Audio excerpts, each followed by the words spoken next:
Hello, praise the Lord. परमेश्वर का धन्यवाद करते हैं कि परमेश्वर ने एक बार फिर से हम लोगों को अपने वचन के साथ जुड़ने का मौका दिया है। तो आइए हम सब अपनी आंखों को बंद करेंगे। आज के पाक कलाम के लिए हम दुआ करेंगे। खुदावंद, मैं तेरा शुक्र करता हूँ, तेरा धन्यवाद करता हूँ। एक बार फिर से आपने अपने चरणों में आने का मौका दिया है। आज तेरे कलाम के साथ हम जब बातचीत करें तो तेरा रूप आक हमसे बातें करे, हमें सिखाए कि हम किस तरह से पिताजी तेरे वचन को सीखें और अपने जीवन में रखें और स्वर्ग राज्य के लिए हम उसके वारिस हो सकें। प्रभु, सुनने वालों पर तेरा फजल हो, उसे समझने की कुव्वत देना, ताकि तेरा वचन समझकर, सुनकर, अपने हृदय में रखकर प्रभु अपने जीवन में हम तेरी ओर आगे बढ़ते चले जाएं। सब लोगों पर तेरी आशीष हो, मुझ पर भी तेरी आशीष हो। धन्यवाद, आपने हमारी विनती को सुना। खुदावंद यीशु के नाम से मांगते हैं, आमीन। आइए मेरे साथ परमेश्वर के पाक कलाम से हम पढ़ेंगे। परमेश्वर के वचन से हम पढ़ेंगे पहला यूहन्ना की पत्री, उसका दूसरा अध्याय, उसका 15, 16 और 17वां कलाम। यहां पर लिखा है, तुम ना तो संसार से ना संसार में की वस्तुओं से प्रेम रखो। यदि कोई संसार से प्रेम रखता है तो उसमें पिता का प्रेम नहीं है। पहला वचन हम दो हिस्सों में देखते हैं, जिसमें पहली बात तो लिखी है कि तुम ना तो संसार से और ना संसार में से किसी भी वस्तु से प्रेम रखो। ये एक हिस्सा है। और दूसरा हिस्सा ये है, यदि कोई संसार से प्रेम रखता है तो उसमें पिता का प्रेम नहीं है। तो परमेश्वर का वचन, पवित्र बाइबल हमें इस बात के लिए, इस वचन के वसीले से पूरी तरह से मना करती है कि हम संसार की किसी भी वस्तु की अभिलाषा या किसी भी वस्तु से हम प्रेम ना रखें परमेश्वर से ज्यादा। क्योंकि संसार के अंदर परमेश्वर ने जो कुछ भी बनाया है वो केवल इंसान के इस्तेमाल और उसके जीवन को बढ़ाने के लिए ही, यहां तक ही ये सीमित है। उससे आगे कि हम अपना मन उनमें रख दें, हम अभिलाषा उसकी करें, हम उसके प्यासे हो जाएं, इसके लिए परमेश्वर ने हमें यहाँ नहीं रखा है। परमेश्वर जो कुछ भी हमें चाहिए, जो कुछ भी संसार के अंदर चीजें हैं, उन सारी चीजों को परमेश्वर ने बनाया इंसान के लिए, इसमें कोई दो राय नहीं है।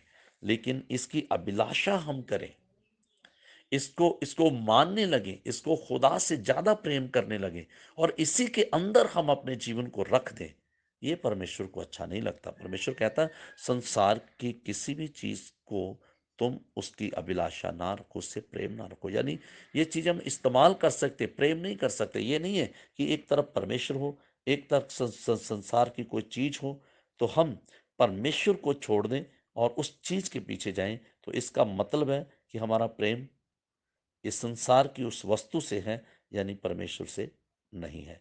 तो आज बहुत बार हम देखते हैं, जैसे मान लीजिए आजकल तो लॉकडाउन है। लॉकडाउन के अंदर इतना ज़्यादा चर्च में हम नहीं जा सकते हैं, गैदर नहीं हो सकते हैं।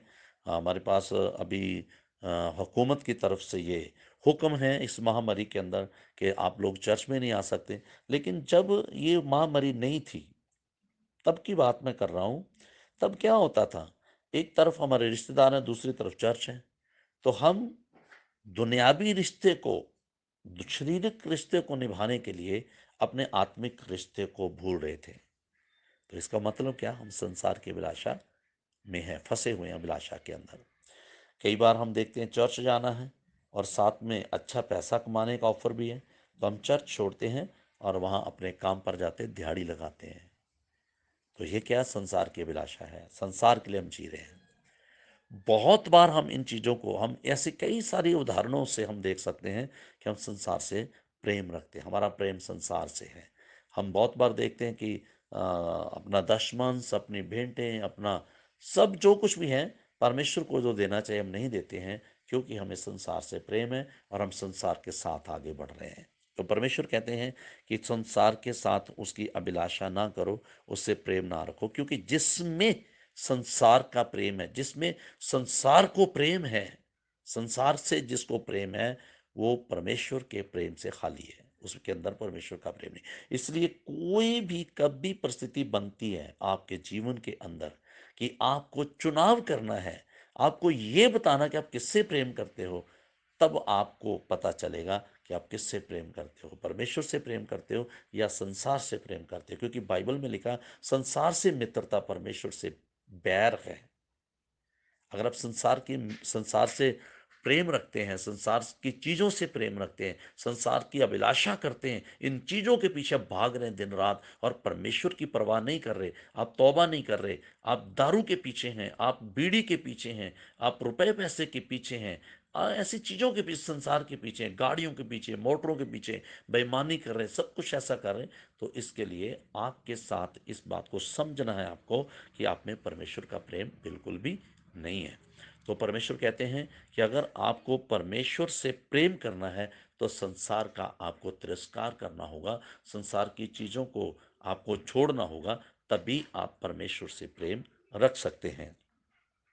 तो नेक्स्ट जो 16 कलाम में ऐसा कहता है, क्योंकि जो कुछ संसार में है, संसार अर्थात शरीर की अभिलाषा और आंखों की अभिलाषा और जीविका का घमंड, वह पिता की ओर से नहीं परंतु संसार ही की ओर से है। तो इन तीन चीजों से तो परमेश्वर के बंदे ने ये बिल्कुल डिक्लेयर कर दिया है कि किन चीजों में संसार से हम प्रेम करते हैं। उसने बताने की कोशिश की है कि ये कौन सी तीन चीजें हैं। तीन चीजों को उसने खास तौर पर डिक्लेयर कर दिया कि इन चीजों में तो आपको बिल्कुल परमेश्वर के लिए अपने आप को तैयार करना है। अगर आप परमेश्वर से प्रेम करते हैं तो इस तीन तरह का संसारिक प्रेम जो है उसको आपको बिल्कुल आपने अपने जीवन के अंदर से निकालना है। तो पहली बात वो कहता है, संसार शरीर की अभिलाषा। क्योंकि जो कुछ संसार में है क्या, इंसान के लिए, जो इंसान के एंटी चल रहा है, वो सबसे पहली बात तीन चीजें हैं जो संसार की जिंदगी के अंदर संसार में है, जो उससे अपनी तरफ खींचती हैं। अब परमेश्वर हमें उस संसार की तरफ लेके जाना चाहता है। यहां रोग नहीं है, यहां बीमारी नहीं है, यहां किसी तरह का लालच नहीं है, यहां मृत्यु नहीं है, वहां जीवन है, वहां आनंद है। उस राज्य के लिए परमेश्वर हमें लेने के लिए आया है। अजीजों, उस राज्य को हम देखें, उस जीवन को हम देखें जो परमेश्वर हमें देना चाहता है।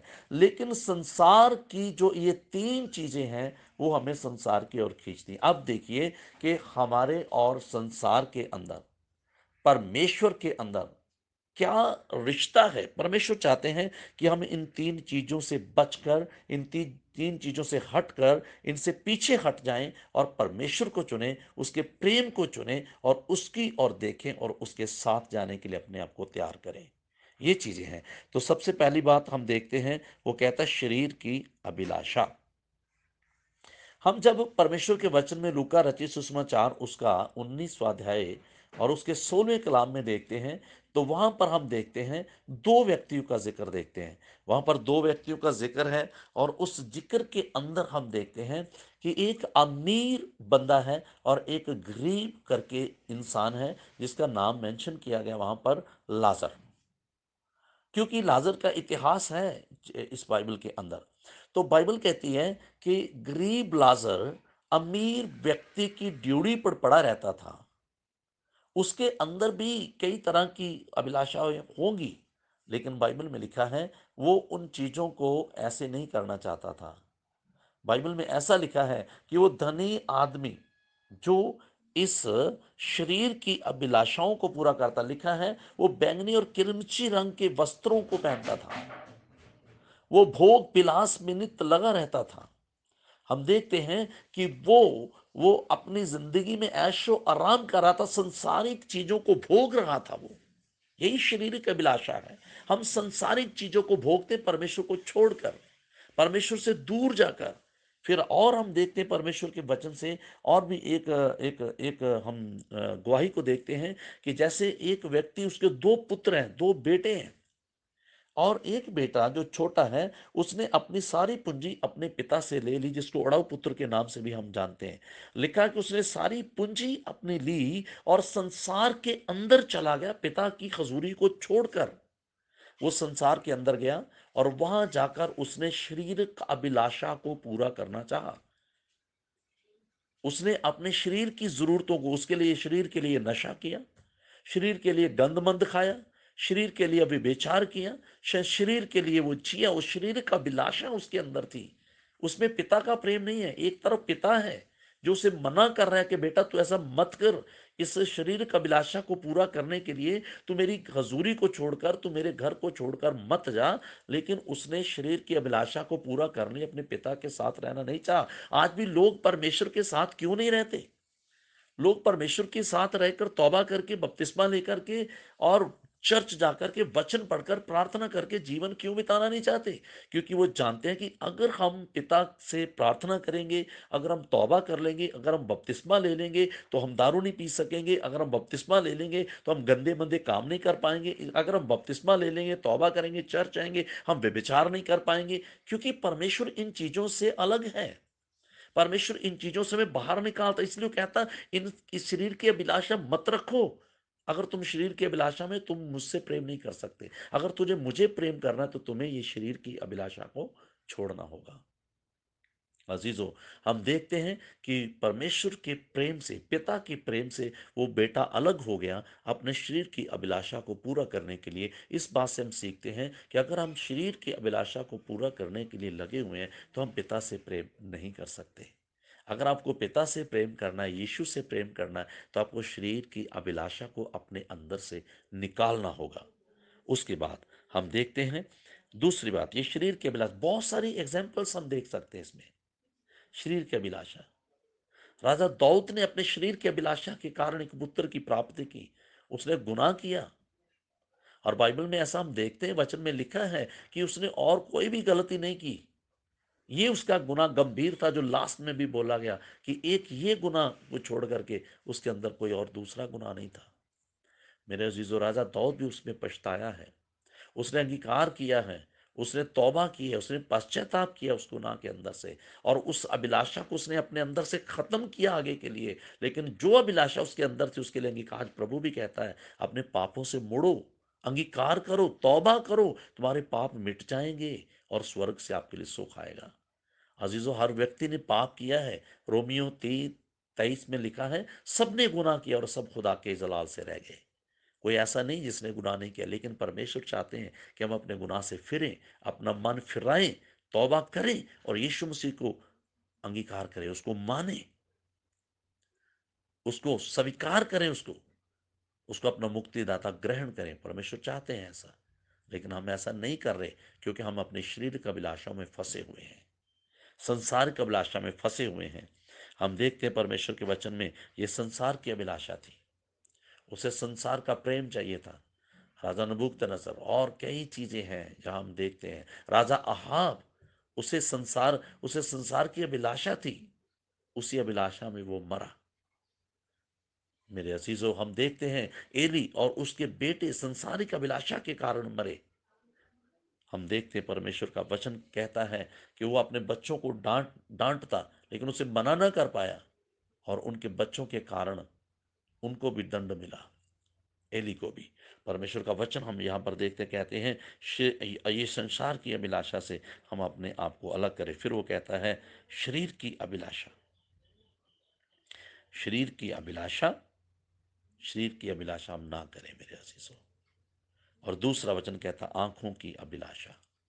हम आंखों की अभिलाषा के बारे में देखें तो हनन्याह और सफीरा, जब उन्होंने परमेश्वर से कहा, वो परमेश्वर में चलते थे। आज बहुत लोग परमेश्वर में चलते हुए भी फंस रहे हैं, क्योंकि संसार उनको फंसाने के लिए बैठा हुआ है। हम देखते हैं परमेश्वर के वचन में हनन्याह और सफीरा, रसूलों के कर्तव्य उसका, प्रेरितों के काम उसका 5वां अध्याय, उसमें हम देखते हैं हनन्याह और सफीरा का जिक्र। दोनों ने मिलकर के एक वादा किया प्रभु से, हम ऐसा ये सब पूंजी, ये सब दौलत, जमीन जायदाद बेच के सारा पैसा हम रसूलों के चरणों में धरेंगे। और वचन कलाम में लिखा है उन्होंने ऐसा ही किया, उन्होंने बेच डाला सब कुछ, पैसा लिया, और जब पैसा, उनकी नजर उस पैसे के ऊपर पड़ी तो आंखों की अभिलाषा ने, उनकी नजर उस पैसे के ऊपर पड़ी, जब देखा उन्होंने तो बाइबल में लिखा है उनका मन भटक गया, परमेश्वर का प्रेम उनके जीवन से निकल गया। समसून को हम देखते हैं न्यायों की किताब के अंदर, वहां पर हम देखते हैं कि जब वो फिलिस्तीनियों के अंदर से होकर गुजर रहा था तो वहां उसने एक खूबसूरत लड़की को देखा, उसकी आंखों ने उसे देखा, और उसने आकर अपने माँ बाप से कहा, मेरी आंखों को एक लड़की अच्छी लगी है, मेरी शादी उसके साथ करवा दो, मैं वहां उसके साथ शादी करना चाहता हूँ। उसके माँ बाप ने उन्हें मना किया। परमेश्वर ने ऐसा हुक्म हमें नहीं दिया कि हम अन्य जातियों में जाकर के तेरी शादी करें, लेकिन उसने कहा नहीं, मैं नहीं रह सकता, वो मेरी आंखों को अच्छी लगी है। ये आंखों की अभिलाषा थी। और कलाम मुकद्दस में हम पाते हैं कि समसून लास्ट में वहां पर मरा, आखिर में पश्चाताप भी किया, प्रभु से कहा, प्रभु एक बार मुझे वो सामर्थ दे। परमेश्वर उसकी प्रार्थना को सुना। हम समझ सकते उसका पश्चाताप परमेश्वर की हजूरी में मान लिया गया, लेकिन सजा उसे जरूर मिली। कलाम मुकद्दस में लिखा, उसकी आंखों को निकाला। जिन आंखों से उसने देखकर पाप में गया, जिन आंखों की अभिलाषा के कारण वो परमेश्वर से दूर हुआ, उन्हीं आंखों को उन्होंने उनसे छीन लिया। मेरे अजीजों, हम और भी बहुत सारी चीजों को देखते हैं परमेश्वर के कलाम से। आंखों की अभिलाषा हमें नष्ट कर देती है। अपनी आंखों को ऐसी चीजों से रोकें जो संसार की चीजों को देख करके उसकी अभिलाषा करती हैं, उससे हम अपने आप को दूर रखें। आंखों की अभिलाषा हम देख सकते हैं, और भी बहुत सारी गवाहियां हैं परमेश्वर के वचन के अंदर से, लेकिन वक्त हमारे पास इतना नहीं है। हनन्याह और सफीरा ने पैसा देखा, वो आंखों के अंदर उनकी अभिलाषा आई, लालच आया, आंखों से देख करके वो भी मरे। अभी समसून ने आंखों की अभिलाषा की, वो भी मरा। मेरे अजीजों, आंखों की अभिलाषा हमारी जिंदगी के अंदर से हम दूर करें। और जीविका का घमंड, जीवन का घमंड, जीविका का घमंड जो है, यानी अपनी ताकत का घमंड, अपने जीवन का घमंड। जैसे मैंने पहले बताया आपको कि हम आज जीवन का घमंड करते हैं। हम ये कर देंगे, हम वो कर देंगे, अगले साल मैं अपने पड़ोसी से बदला लूंगा, मेरे बच्चे जवान हो जाएंगे, फिर ये कर दूंगा, मुझे नौकरी मिलने दो, मैं ऐसा कर दूंगा, वैसा कर दूंगा। बहुत सारा घमंड हम करते हैं अपने जीवन के ऊपर, लेकिन कभी हम नहीं ये सोचते कि ये जीवन जिसको हम जी रहे हैं, क्या ये जीवन हमारा है? ये जीवन तो प्रभु ने हमें दिया है, ये तो उसका उपकार है हमारे ऊपर। हम इतना भी नहीं जानते एक सांस अंदर खींची है, बाहर आएगी कि नहीं आएगी, फिर भी हम जीवन का घमंड करते हैं, जिंदगी का घमंड करते हैं, औरों को ढा ढा के मारते हैं हम, सबके साथ जीवन के घमंड की बातें करते हैं। परमेश्वर कहते हैं, आंखों की अभिलाषा, शरीर की अभिलाषा, जीवन का घमंड, ये संसारिक वो चीजें हैं जो इंसान को अपने जाल बना करके उसमें फंसाती हैं और परमेश्वर के प्रेम से उसे अलग करती हैं। जीवन के अंदर घमंड, किसी बात के पैसे का घमंड ना करें, अपनी ताकत पर घमंड ना करें। गोलियत कहता है, कोई है मेरे सामने, आएगा कोई, उसे जीवन का घमंड है। कहता है, पूरे समस्त इसराइल के अंदर में से कोई है, कोई मेरे साथ युद्ध करे, आओ मेरे साथ लड़ो, कहाँ गए हो तुम? ललकार रहा है। उसको जीवन का घमंड है। उस घमंड के कारण वो परमेश्वर को भूला हुआ है कि जीवन देने वाला कौन है।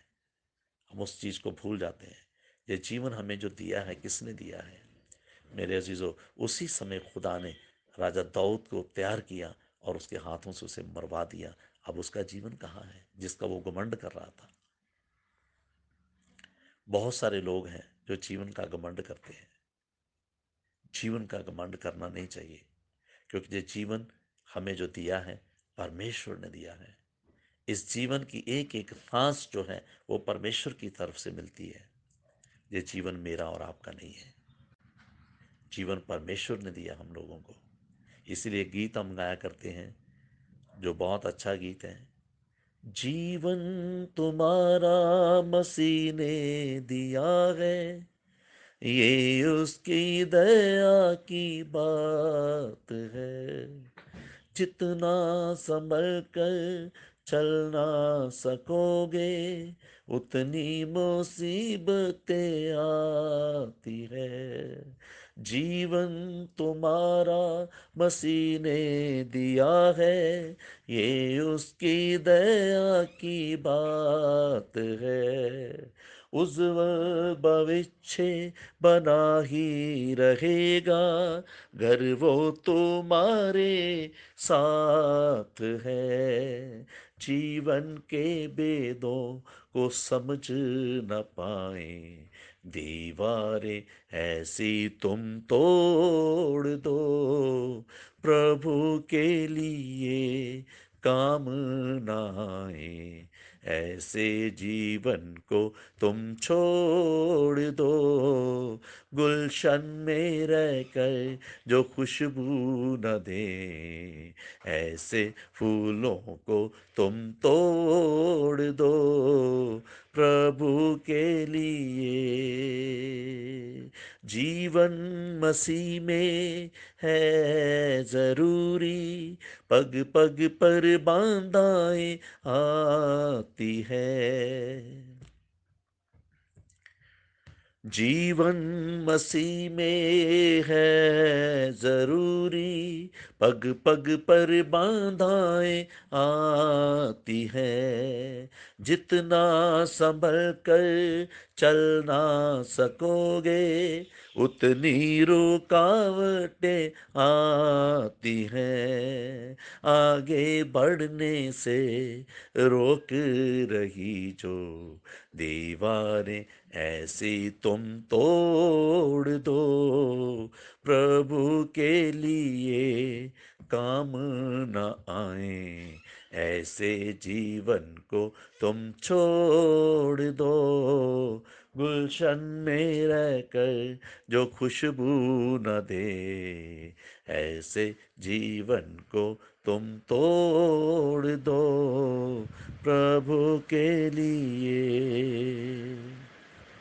परमेश्वर का धन्यवाद हो।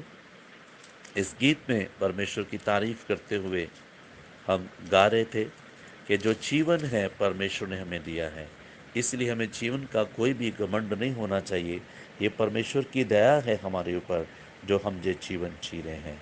तो इसलिए जैसे दाऊद गोलियत अपने जीवन का घमंड करता है और लास्ट में वो अपने जीवन को खो देता है, ऐसे ही बहुत सारे लोग इस जीवन के अंदर हैं जो घमंड करते हैं और नहीं जानते कि ये जीवन प्रभु ने हमें दिया है।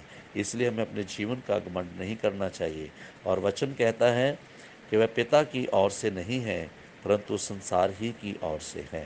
तो शरीर का अभिलाषा और आँखों की अभिलाषा और जीवन का घमंड, हम देखते हैं शरीर की अभिलाषा में हम उजाड़ू पुत्र और हालांकि उनकी आँखों की अभिलाषा भी उनके अंदर है, लेकिन आँखों से जब अभिलाषा होती है तो वो शरीर की अभिलाषा को पूरा करने के लिए प्रेरित करती है, हमें वो खींचती है।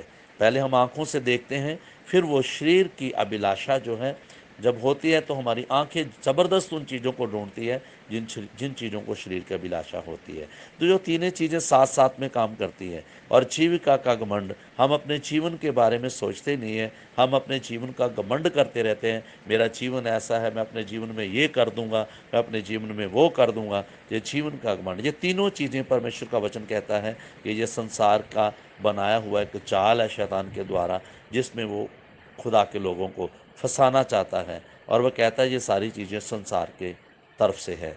और 17वें आयत में वो कहता है संसार और उसकी अभिलाषा दोनों मिटते जाते हैं, पर जो परमेश्वर की इच्छा पर चलता है वह सदा बना रहेगा। और अब मैं आपको बताना चाहता हूँ, जितने भी लोगों ने शरीर का घमंड किया, आंखों की अभिलाषा की, यानी संसार की अभिलाषा की, जितने लोगों ने संसार की अभिलाषा की, हम देखते हैं कि अभिलाषाएं भी खत्म हुई और संसार भी खत्म हुआ। ये मिटता जाता है, खत्म होता जाता है। बाइबल कहती है ये संसार भी एक दिन खत्म हो जाएगा, इस पर पत्थर पे पत्थर छोड़ा नहीं जाएगा। ये संसार की अभिलाषा भी मिट जाएगी, संसार भी मिट जाएंगी, और अगर कोई सदा कायम रहेगा तो वो कायम रहेगा जो परमेश्वर की इच्छा पर चलता है। तो मेरे अजीज भाइयों और बहनों, हम इस वचन से इस बात को जानें कि हम परमेश्वर से प्रेम रखें, हम परमेश्वर से मोहब्बत रखें, हम संसार की अभिलाषा और उसकी वस्तुओं से प्रेम ना रखें।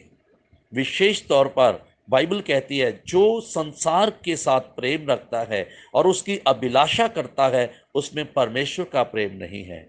और संसार की अभिलाषा इन तीन चीज़ों से प्रकट हो जाती है कि हम अपने शरीर की अभिलाषा को पूरा करने में लगे हैं, अपनी आंखों को जो अच्छा लगता है उसी को पूरा करने में लगे हैं, और शरीर का, हम अपने जीवन का घमंड करते हैं। इन तीन चीज़ों से हम देखते हैं परमेश्वर के साथ हम बैर करते हैं। और अगर हम तीन चीज़ों के अंदर अपने ऊपर कंट्रोल नहीं करते तो हम परमेश्वर की इच्छा को पूरा नहीं कर सकते। अगर हमें परमेश्वर की इच्छा को पूरा करना है तो इन तीन चीज़ों पर हमें कंट्रोल करना है। हमें शरीर की अभिलाषा को मारना है, आंखों की अभिलाषा को मारना है, और जीवन के घमंड को ख़त्म करना है। क्योंकि हमें ये जानना है कि ये सदा के लिए नहीं है, ये मिट जाने वाली चीज़ें हैं। ये संसार की अभिलाषा और संसार खत्म हो जाएंगे इसी जगह पे ऊपर, इसी संसार के अंदर ये सब कुछ खत्म हो जाएगा। मगर परमेश्वर की इच्छा को अगर हम पूरा करेंगे तो हम परमेश्वर में सदा कायम रहेंगे और हमेशा की ज़िंदगी को हासिल करेंगे।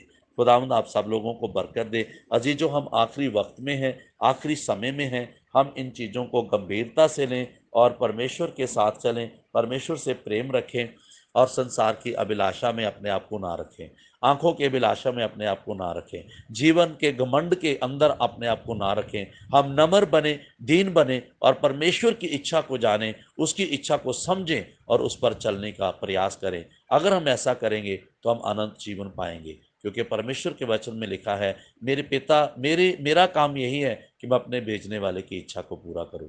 तो हमें भी परमेश्वर ने भेजा है, जो जीवन हमें परमेश्वर ने दिया है, तो हमारा भी यही निर्णय होना चाहिए कि हम परमेश्वर की इच्छा को अपने जीवन में पूरा करेंगे। खुदा बाप आज इस वचनों के वसीले से आप सब लोगों को आशीष और बरकत दे। सब लोगों को जय मसीह की। खुदा आपको सलामत रखे, आप अपने घरों में सुरक्षित रहें, सेफ रहें और खुदा की इच्छा को समझें, जानें और उस पर चलने का यत्न करते रहें। खुदा बाप आप सब लोगों को बरकत दे। आइए मैं छोटी प्रार्थना आप सब लोगों के लिए करना चाहता हूँ। खुदावंद, मैं आपकी तारीफ करता हूँ, आपका धन्यवाद करता हूँ। एक बार फिर से आपने अपने कलाम को सीखने का मौका दिया, और जो भी बातें आज सुबह प्रभु आपने हमसे की, प्रभु होने दे के हमारी ज़िंदगी की बेहतरी के लिए हो। हम सच में प्रभु संसार से नहीं बल्कि आपसे मोहब्बत रखें और संसार की अभिलाषा को हम समझें, शरीर की अभिलाषा, आंखों की अभिलाषा और जीवन का घमंड प्रभु यीशु जो हमें फंसाता है अपने अंदर, उससे हम बचें और तेरी इच्छा पर चलते हुए अपने जीवन को समाप्त करें। क्योंकि अगर हम ऐसा करेंगे तो हम कभी भी समाप्त नहीं होंगे बल्कि तेरे राज्य में सदा बने रहेंगे। प्रभु अपने लोगों को इन वचनों के वसीले से आशीष और बरकत दे। खुदा हम यीशु मसीह के नाम से मांगते हैं, आमीन।